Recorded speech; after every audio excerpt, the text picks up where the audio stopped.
Salut chers auditeurs et bienvenue sur UPA qui est une émission que vous aimez et vous avez l'habitude d'écouter en podcast sur les plateformes dédiées mais aussi en radio, dans les stations de radio à Kinshasa.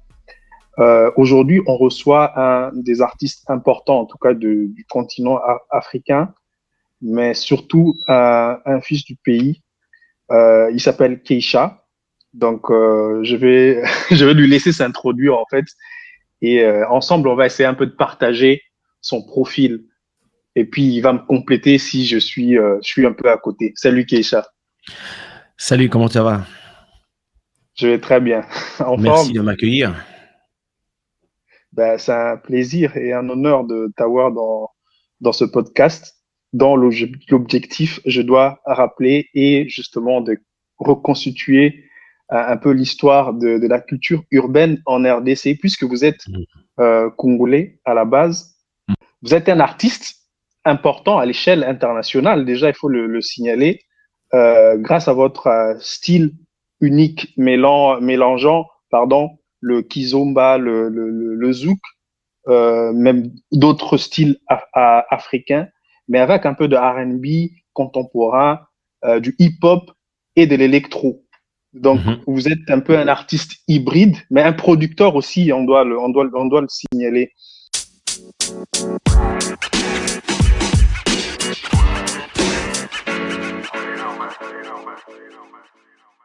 Moi, je m'en vais tout de suite te poser la question, Keïcha.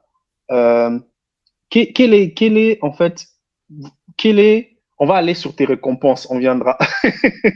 Quel est ton rapport avec la culture urbaine, le hip-hop en l'occurrence? Ah ben moi, je suis un enfant du hip-hop. Donc, je suis né à Kinshasa et à l'âge de 7 ans, je suis arrivé à Paris. Et donc, à Paris, au début, donc en 1980, à Paris, il y avait finalement, il n'y avait pas encore le hip-hop de la façon, médiatiquement. Il existait déjà, mais il n'était pas médiatisé comme aujourd'hui. Et donc, moi, à la base... Pardon, je te coupe. Vous êtes arrivé, toi et ta famille, c'est-à-dire tes parents, vous déménagez ensemble avec tes parents, je pense, en 1981, c'est ça? 80. On part... mon papa est muté à Paris, il devient ambassadeur du Zaïre à Paris. Du Zaïre? Oui, à l'époque, c'était le Zaïre. Et donc nous, on commence la scolarité là-bas. Et donc, à la télé, c'est la pop. C'est plus la pop, Europop, Pet Shop Boys, Duran, etc. Et donc, moi, au départ, c'est cette musique-là que j'écoute, puisque c'est celle qui passe à la télé. Et je crois que c'est vers 1980. Alors, donc, au début, moi, je veux juste être beatmaker. À la base, je veux juste faire du son au début. Donc, je suis influencé de Jean-Michel Jarre jusqu'à... Ton clavier et tout ça. Ouais, tu vois. Donc, à 7 ans, j'ai mon premier clavier. Et donc, je veux juste faire du son. Et donc, je veux faire du Jean-Michel Jarre, je veux faire du Pet Shop Boys, je veux faire du Kraftwerk, je veux faire de la house, je veux faire du son. Et je crois que c'est vers 1985 ou 86 que je vais au Virgin Megastore sur les Champs et que je découvre, je sais pas si c'est le Virgin Megastore ou un autre magasin, mais anyway. Donc, j'écoutais un peu de tout, du zouk, de la rumba cubaine, de la musique congolaise, of course, de la pop, du R&B, beaucoup de R&B américain et beaucoup de disco aussi. Et je voulais vraiment faire du son. Et je crois qu'en 1985 ou 86, j'achète ma première cassette de rap, qui est l'album License to Ill de Beastie Boys. Et je crois que ce jour-là ou la semaine d'après, j'achète aussi Public Enemy, Take a Nation of Millions to Hold Us Back. Et ça, c'est ma découverte vraiment du rap. Et là, je rentre complètement dedans. Et tous les étés, on rentre à Kin. Et chaque fois qu'on rentre à Keene, bah, je rentre avec mes cassettes, donc j'écoute du rap, j'écoute Teddy Riley avec Guy, Bobby Brown, et donc, mais à l'époque, je suis vraiment un beatmaker, même si j'écris des petits raps dans mon cahier, mais j'ai pas du tout le courage de me présenter sur scène. Et c'est ma sœur Ekomba qui elle est plus euh, qui veut plus être mise en avant, être sur scène, rapper, etc. Et donc je décide de devenir son beatmaker. Donc je lui fais des instrus pour qu'elle aille faire des concerts. Et puis elle m'entraîne un peu quand on a vers 14-15 ans. Donc ça c'était avant les émeutes. Comme notre mère était la propriétaire et la créatrice du club, comment s'appelait ce club? Escape, je crois. Comment s'appelait ce? Akin. À Kinshasa ou à Kinshasa, ouais. Vers. Je me rappelle plus le nom du club. Je crois que c'est. Non. Si tu me situes l'endroit, je peux trouver un nom. C'était vers Binza. Hein. C'était un grand club. Ah. Ok. Ben là, moi, je suis un peu. Je peux l'appeler pour lui demander, mais bon. Ouais. Et donc, elle a eu 2 clubs. Elle a eu un plus petit après au rond-point Forestcom qui s'appelait Essika. Et avant, elle en avait un autre plus grand. J'oublie le nom. Et donc, nous, on rentrait juste en vacances et donc on se retrouvait Binza, donc les barbecues, les trucs, etc. Et on faisait justement beaucoup de.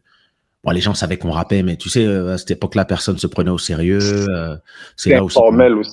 Voilà, c'est là aussi qu'on rencontre Tony Sad quand on fait l'émission de Général Funk. Et donc, c'est là que pour la première fois, donc moi, je me rappelle, j'avais des dreadlocks et tout.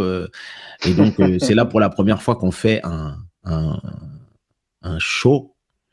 Mais bon, on n'est pas pris au sérieux et nous-mêmes, on ne se prend pas au sérieux. C'est vraiment un truc, quand on est en vacances, etc. Et c'est un hobby.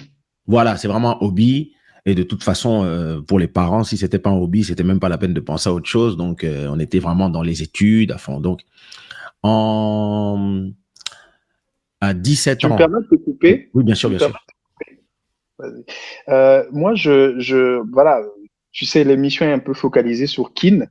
Bien sûr. Mais cela n'empêche pas qu'on va parler aussi de ton parcours en dehors du pays. Tu as souligné un truc important. Tu disais que vous rentriez souvent à Kinshasa pour des vacances. Et là, tu as évoqué Tony Sad, tu as évoqué Funky. Mais en fait, tu as également ta sœur, Ikomba, que moi j'ai découvert dans les années 80, pardon, 90, quand j'étais à Kinshasa. C'est quoi le mood, en fait, du mouvement hip-hop à Kinshasa quand vous faites des allers-retours? Franchement, je vais te dire que on n'en avait aucune idée.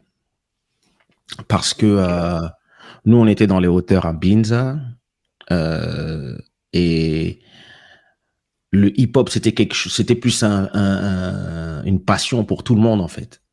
Et donc, nous, très tôt, on s'est focalisé sur là où on habitait, qui était la France, où le hip-hop était vraiment dans ses balbutiements avec l'émission HIP, HOP de Sydney, avec les débuts du rap français. Donc, nous, quand on rentrait au début, vers 14, 15, 16 ans, à Keene, on n'était pas vraiment... tu sais, quand tu es un enfant de grande famille, de toute façon, tu ne te balades pas... un peu partout, dans Keene pour de vrai, en fait. Tu es dans un circuit très privilégié, très protégé. Tu marches avec des gardes du corps, tu marches avec des gens armés. À l'époque, tu as des chauffeurs, des gardes du corps, etc. Donc, c'est un peu... quelque part, tu as envie de faire partie du mouvement, mais d'une certaine façon, le fait que tu viennes de la haute société t'empêche un peu de rentrer les mains dans le cambouis, en fait. Donc, tu survoles un peu, en fait, et donc, de temps en temps, tu rencontres des gens, de temps en temps, tu entends parler de certains groupes, mais non seulement tu es un... Comme quel nom, si tu as des noms qui te passent un Euh, peu par tout de suite. Tony Sad, c'est celui qu'on a vraiment rencontré sur place. Et puis quand on a fait les Lui, il était émissions, jeune. voilà, oui, pas tant que ça, mais oui, les Fatima, on entendait d'autres noms, mais on était vraiment, on venait en dehors, on restait vraiment sur les hauteurs. Nous, on était à Mbinza, le seul endroit où on allait, je crois que c'était l'Intercontinental pour aller à la boîte, l'atmosphère, mais à l'époque encore, on n'était pas vraiment dans ce truc. C'est juste que effectivement, on était déjà un peu des enfants différents, puisque contrairement, je me rappelle à l'époque, par exemple, Molendo Sakombi, lui s'habillait déjà costard, tout ça, alors que nous, on était là en jean déchiré, ils nous regardaient, mais comment vous vous habillez? Ah, nous, on est cool, vous êtes pas cool, tu vois. C'était plus ce truc-là, et puis comme on était vraiment, on commençait à rentrer dans le mouvement hip-hop de Paris, et on regardait, on avait la chance d'avoir le câble, donc on regardait MTV Raps, donc on s'habillait comme les Américains. Et donc, quand papa allait aux Nations Unies à New York, on faisait des listes de trucs qui coûtaient des genre trucs. 200, tu vois, ça coûtait 200 € à Paris, mais là-bas, à New York, ça coûtait $20. Donc, quand on disait, on veut un starter, à Paris, ils vendaient ça 300 €, mais au States, ça coûtait $30. Donc, papa, il en ramenait 20. Donc, d'un seul coup, on avait des vêtements que personne n'avait à Paris. Et donc, on était vraiment, on était dedans, quoi, tu vois, mais personne ne nous prenait au sérieux. Du côté de la street, on nous prenait pas au sérieux parce qu'on habitait dans les beaux quartiers à Paris. Et à Kinshasa, quand on était à Kinshasa, on était en vacances, on n'était pas vraiment inséré dans la culture populaire, entre guillemets, parce que de toute façon, on n'avait même pas le droit d'aller dans certains endroits, en fait. Ouais. Mais moi, je te pose une question en parlant, en t'écoutant. Ça me pousse à te poser une question parce qu'il y a des gens. Quand je dis des gens, c'est des acteurs de ce mouvement, des artistes, des producteurs, beaucoup de gens que tu peux connaître aussi, qui disent. En fait, il y a un débat selon laquelle la culture urbaine au Zaïre à l'époque était quelque chose qui a été importé par la diaspora, mais aussi par les gosses d'une certaine classe, voilà, classe supérieure. C'est quoi ton avis par rapport à ça, étant donné que tu viens de cette classe? J'ai écouté attentivement cette conversation que vous avez avec Tony Sad là-dessus, et moi, je peux que donner mon point de vue, et je pense que c'est un peu des deux. Je pense qu'effectivement, ceux qui avaient la possibilité, parce que n'oublions pas quelque chose, restons logiques en fait dans la conversation. On parle d'une époque où il n'y avait pas Internet. On parle d'une époque où il n'y avait pas de téléphone portable. Donc, on parle d'une époque où, moi, je me rappelle très bien, quand j'allais en vacances et que je voulais envoyer un message, une lettre à ma copine qui était aux Antilles à l'époque, il fallait envoyer une lettre sur papier et ça arrivait 2 semaines après. C'est cette époque-là. Une correspondance. Donc, on parlait de correspondance, on parlait de courrier, pigeon voyageur, Bani du Mani. Donc, à cette époque-là, la musique ne pouvait se déplacer qu'avec les valises des gens. Donc, moi, par exemple,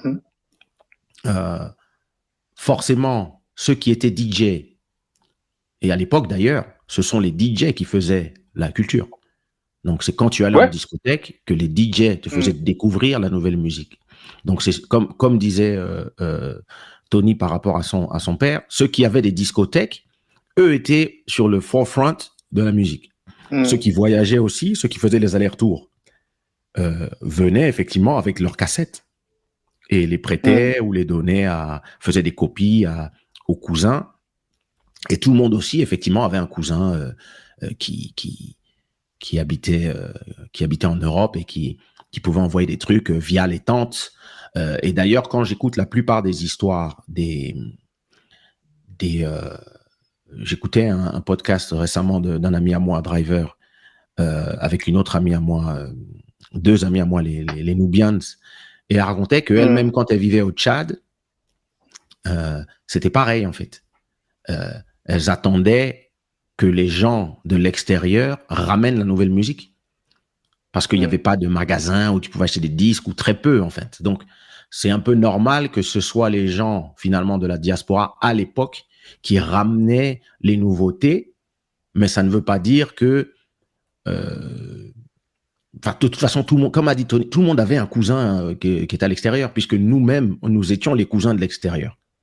Donc, moi, dès que je rentrais à Keene, mes cousins venaient me voir en me disant « Ah, quels sont les nouveaux trucs ?» Et puis je venais avec des cassettes et des cassettes et des cassettes et des cassettes, tous les nouveaux trucs de rap, tous les nouveaux trucs de R&B, tous les nouveaux trucs de dance, j'avais tout. Et au début, c'était des cassettes, puis après, c'est devenu des CD. Donc, je pense que les gens qui ont ce débat, très souvent, voient le passé avec les yeux du présent. C'est-à-dire en s'imaginant que, non, on pouvait s'envoyer des chansons par email comme aujourd'hui. Non, c'est pas comme ça. Seuls ceux qui voyageaient avaient la possibilité, ou alors ceux qui importaient, bien sûr. Il y avait des gens qui importaient, ou qui envoyaient des gens leur acheter des listes. Moi, je sais que ma mère, mes parents avaient une petite discothèque dans la parcelle. Et donc, ils avaient une collection de disques. Et chaque fois que soit ma mère voyageait, ou mon père voyageait, ou alors qu'ils avaient des gens à l'ambassade, ils envoyaient la liste des vinyles à acheter.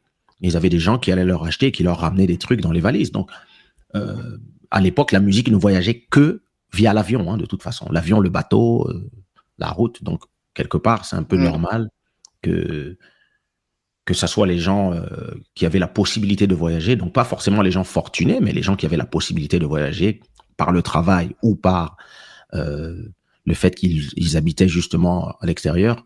C'est normal que ce soit eux qui ramènent les toutes dernières nouveautés. Et nous-mêmes en France, on attendait les gens qui rentraient de New York pour ramener les nouveautés. Il y avait aussi des magasins de disques, c'était comme Sound Record, par exemple, à Châtelet. C'est là que tu entendais vraiment les derniers morceaux, puisque le patron allait toutes les semaines à New York ramener les nouveaux vêtements, les nouveaux disques. Et c'était pareil pour les vêtements. On allait dans des magasins spécifiques à Châtelet. Je me rappelle, il y avait 2 Togolais, 2 frères. Eux, ils allaient à New York tous les mois. Ils partaient, ils faisaient les stocks. Ils te ramenaient vraiment les dernières sapes, les nouveaux styles que tu avais vus dans les clips qui n'existaient pas en France. Donc, c'était normal qu'il n'y avait que les gens qui voyageaient, qui pouvaient monter ces business, que ce soit pour les disques, que ce soit pour les vêtements. Et aujourd'hui où tu peux commander tout sur Amazon, les gens imaginent que non, la culture venait de l'intérieur, nous-mêmes on savait. Non, c'est pas comme ça. Il fallait bien que les disques ils viennent d'une façon ou d'une autre.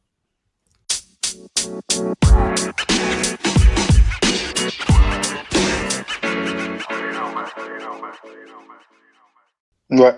Non, on a bien compris ton explicative. Moi, je te pose une question encore. On est encore à Kinshasa. Bien Entre sûr. vous, quand en fait, entre vous les enfants les enfants qui vivent dans des quartiers UP à Kinshasa, quand vous êtes là pour des vacances, en fait, est-ce qu'il n'y a pas une espèce en fait, comment ça se passe entre vous? Mais tu remarques quand même tu remarques pas en fait, est-ce qu'il y a, tu fais un remarque comme quoi entre vous, dans vos dynamiques, vous êtes vraiment dans le bain de la culture urbaine plutôt que les autres qui sont peut-être, même si tu as dit que tu fréquentais pas d'autres quartiers, mais tu sens quand même que vous êtes tous dans le même longueur d'onde. On est tous dans le R&B. Je dirais plus que le rap. On est plus dans en fait, on est plus dans la musique qui joue à Bruxelles. Ok, c'est quoi la musique? Casanova, Gap Band, Troop, Bobby Brown, Guy, les groupes de R&B de l'époque, et puis certains groupes de rap qui cartonnaient. C'est ça que c'est ça que on ramenait avec nous quand on rentrait, puisque quand on avait tous 14-15 ans, on était comme tous les gens de cet âge, férus de musique. Et donc, on écoutait aussi tout ce qu'on écoute, tout ce qu'on découvrait en boîte. Après, on allait acheter les CD ou les cassettes. Et donc, quand tu faisais des longs vols à l'époque, quand tu faisais 8 heures de vol, il y avait pas de télé à l'époque dans les avions. Donc, tu mettais ton Walkman, tu vois, tu mettais ton Walkman et tu écoutais de la musique. Tu dormais ou tu écoutais de la musique. Donc, comme on voyageait assez souvent, à chaque fois, on ramenait un nombre de cassettes spécifiques et puis on écoutait vraiment, on prenait vraiment le temps d'écouter la musique parce que dans le monde d'aujourd'hui, le choix musical est illimité. Donc, les gens ne valorisent pas la musique comme il y a 20 ans. Il y a 20-30 ans, la musique, c'était vraiment un échappatoire, en fait, quelle que soit ta vie, en fait. Quel que soit si tu en as marre d'aller à l'école tous les jours, d'avoir froid, c'était la musique qui te faisait du bien. Donc, qui te consolait. Voilà, tes CD, chaque chanson représentait quelque chose. Moi, tu me fais écouter telle chanson de Albichour, je dis, ah, ça, c'est ma toute première copine en 92. Tu me fais écouter telle chanson, je dis, ah, ça, c'est mes premières baskets, quand je marchais dans la rue, me prenant pour un caïd, alors que j'étais dans le 16e. Tu vois, toutes ces choses-là, la musique, c'était vraiment la musique de l'époque. C'est-à-dire, de toute façon, les barbecues, les fêtes entre voisins, puisque on venait tous, pour la plupart d'Europe, certains étaient sur place, mais quand on arrivait à Binz, à tous les voisins, c'était voilà, on avait chaque voisin, c'était une famille différente sur les hauteurs là, donc généralement chaque jour quelqu'un faisait un barbecue, donc tout le monde allait dans cette maison. Donc il y avait un gars qui était DJ, certains d'entre nous étaient DJ. Je me rappelle très bien de DJ Cool JP par exemple, qui était le fils à Mouli, je crois. Et voilà, donc il était DJ, donc il avait toute la musique parce que voilà, il allait aux States, il allait dans les maisons, les magasins de disques de pointe à Bruxelles. Et donc, quand il arrivait à Keene, c'était lui le DJ de toutes les fêtes. Pareil, Richard Kabbalah, tous ces gens-là, comme ils avaient la musique, c'est eux qui venaient animer tous les barbecues. Et finalement, tu recréais un peu la même chose que les fêtes populaires, sauf que tu étais dans les quartiers UP. D'accord.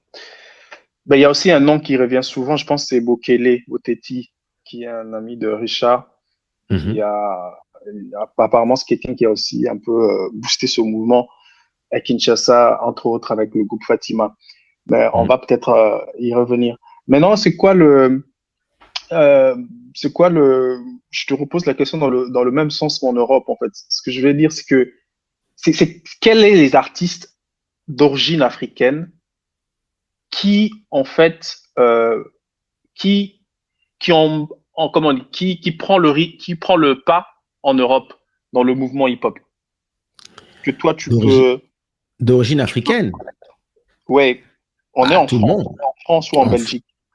En France et en Belgique, tout le monde. En France, tu avais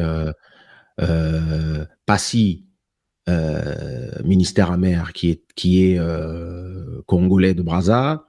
Stomy Bugsy, capverdien. Tu as moi et ma sœur congolais.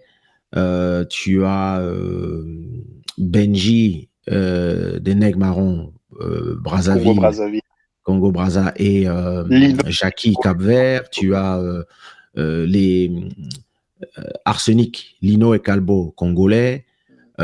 Tu as les Deux Balles de Nègre congolais. Tu as MC Solar tchadien. MC Solar tchadien. Sa sœur faisait du management. Tu as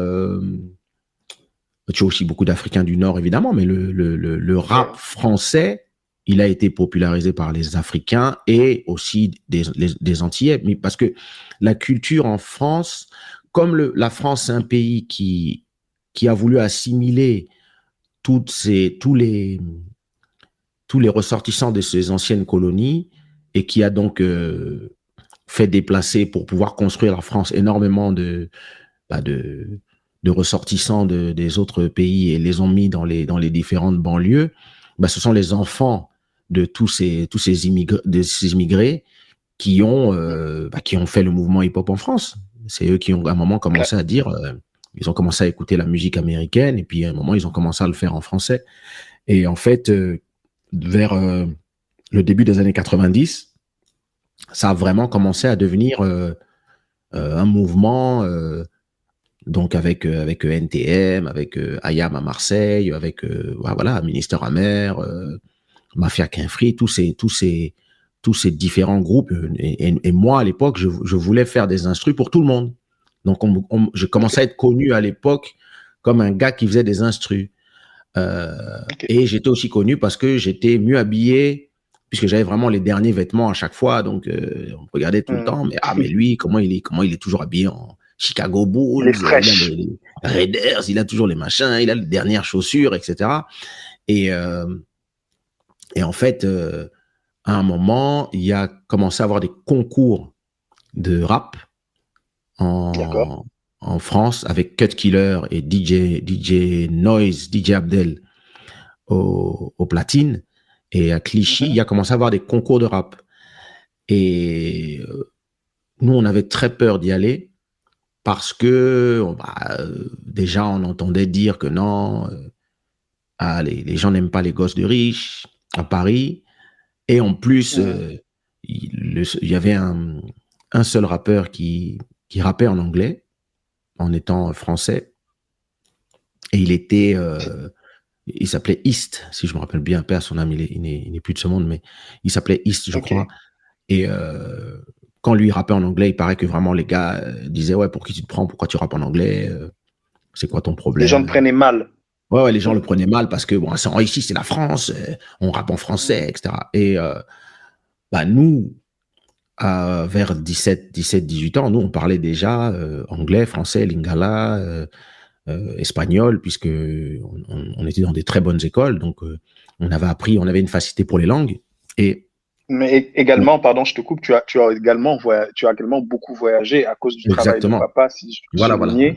Voilà. Et d'ailleurs, ça t'a valu un nom, je pense, on t'a baptisé World War Chico. World War Chico, l'enfant du monde. Et donc, c'est ça. Quelque part, on avait peur d'y aller. Ma sœur me disait tout le temps, viens, on va dans les concours de rap, on va leur montrer. Je faisais, vraiment, je sais pas, moi, je sais pas si j'ai envie d'aller là-bas. J'avais vraiment pas le courage. Et puis, un jour, j'étais en vacances à Bruxelles. Donc, on était venu passer l'été. Je crois que je sais pas s'il y avait déjà eu les émeutes à Keene ou si, mais en tout cas, on avait passé les grandes vacances. Il y a eu deux séries des émeutes. Voilà, ouais. Donc, un, c'était en 91, si je me trompe pas, peut-être, et l'autre, c'était en 95. Donc, moi, je pense que c'est après les premières émeutes, puisque la boîte, c'était pas Escape, cette boîte. Ça m'énerve de pas me rappeler le nom. C'est pas grave. Les gens qui nous écoutent, ils vont sûrement se rappeler, parce que ça, on écoute. J'envoie un message à ma mère. J'envoie un message, j'envoie un WhatsApp à maman. Vas-y. Je rappelle entre-temps aux auditeurs que nous sommes sur UPA, qui est un podcast que vous pouvez retrouver justement dans les plateformes dédiées, mais également en radio à Kinshasa, notamment sur UFM, qui est une radio urbaine à Kinshasa. J'ai fait un big up à Jomo Pondo et Mombi. Mais bien sûr. donc, je te disais, en fait, on est en 92, et donc on passe les vacances à Waterloo. Et à Waterloo, en fait, à Paris, on n'était pas dans la communauté congolaise, nous. On était vraiment mélangés à Paris. Paris était très cosmopolite puisque la France avait tellement de colonies de toute l'Afrique, de l'Ouest jusqu'au centre, que en vérité, les différentes diasporas en France sont très mélangées. Et donc, quand tu les Antilles. Voilà, donc tu as des Antillais, des Marocains, Tunisiens, Algériens, puis Sénégal, Tchad, etc. Donc, tu as vraiment tout du nord, du nord jusqu'au sud-ouest, jusqu'au centre. jusqu'à la RCA, tu as vraiment toutes les anciennes colonies françaises qui sont représentées. Donc, en France, on se voyait pas comme antillais ou africains ou sénégalais. On était juste les gens qui aiment le dancehall, les gens qui aiment le rap, les gens qui aiment le R&B ou les autres. Donc, tous les gens qui aimaient le hip-hop et le R&B étaient tous mélangés, en fait. Alors qu'en Belgique, toute personne, je veux dire 98% des Noirs qui étaient en Belgique étaient des Congolais. Donc, quand on arrivait en Belgique, c'est là qu'on retrouvait tous les jeunes de Keene, en fait. Tous ceux avec qui on avait grandi à Keene, donc on les retrouvait en vacances. Et donc, tout le monde allait dans des boîtes comme l'Écume des Nuits, la plupart du temps. Et c'est là que tu écoutais du R&B, du hip-hop. Et un jour, donc, mes deux cousins, Olivier Malonga et Yale Seti, décident qu'ils vont faire un concours de beauté. Donc, mon cousin Yale est donc le mari de la sœur de Tony Sad, pour que vous compreniez que c'est la famille. Et donc, bon, à l'époque, je sais même pas s'ils se connaissent à l'époque, mais en tout cas, aujourd'hui, nous sommes donc maintenant tous apparentés. Mais à l'époque, donc on a tous 18 ans, eux me disent que non, ils sont allés à la Galerie Louise parce que, on est en train d'acheter des vêtements. Ce soir, on va gagner l'homme le plus beau de l'écume. Okay. Moi, je les regarde vraiment en me disant, ridicule. Moi, je suis pas du tout dans ça. Moi, je suis tout le temps habillé hip-hop. Moi, je suis vraiment dans mon rap. Donc, il me dit, mais viens ce soir, tu dois venir. Toi aussi, tu dois participer. J'ai dit, mais non, j'ai pas envie de mettre un costard. Et deux, ça m'intéresse absolument pas de faire des concours de beauté. Non, merci. Et la nana qui organisait, c'était la copine de Saïdi Kikunda. Et qui, pareil, avec qui on a grandi. Et elle me dit, mais non, mais il faut que tu viennes, nana, je t'inscris. Et moi, je fais, non, franchement, non, merci. Et bon, les gars arrivent à me convaincre, me forcer un peu. Donc, j'y vais un peu... à contre-cœur. Vraiment à contre-cœur, sans aucune conviction. Et donc, eux tous sont là en costard et tout. Et puis, moi, quand j'arrive, j'avais fait un tout petit peu de mannequinat, donc je savais marcher un peu. Et donc, quand j'arrive, toutes les filles commencent à crier. Pourtant, j'étais en jean basket, contrairement à tous les autres qui étaient en costard. Mais toutes les filles commencent à crier parce que, je sais pas, le gars était cool, quoi. Et donc, délibération du jury, Mister Écume des Nuits 1992. Keisha, et là vraiment, et le DJ de la boîte qui m'avait déjà vu rapper à Keene, comme ça, mais je n'avais jamais fait de show devant des gens. C'était donc Cool JP Jean-Pierre JP Amouli qui dit non seulement il est mignon, mais en plus il rappe. Il met l'instru de Naughty by Nature, et puis il me donne le micro. Et là, tu montes dessus. J'ai pas le choix, donc allez, je commence à rapper et tout le monde crie. Et là, tu rappes en français ou en anglais? En anglais. Et là, il y a un Américain qui vient me voir, qui me dit, mais wow, that's amazing. Where are you from? Are you from New York? You from Chicago? Where are you from? Je dis, non, moi je suis de Paris. Il fait Paris? Et il me dit, non, écoute, moi, je suis soldat au Shape, mais on a des sessions de freestyle en Allemagne, à Düsseldorf, c'est demain. Viens faire la même chose. Je fais, ok. De Kinshasa à Paris, en passant par Bruxelles, Keisha nous retrace son parcours dans la culture urbaine, mais aussi ses débuts dans le rap. Si vous avez raté cette émission ou si vous l'avez manqué en mode radio, je vous recommande de le réécouter en mode podcast sur les plateformes recommandées. Et je vous prie également de nous suivre sur nos différents comptes des réseaux sociaux. À la présentation, c'était bien moi, Tito Biteketa. On se donne rendez-vous pour la partie 2 de cet épisode avec celui qu'on appelle Keisha. Je vous dis à la prochaine.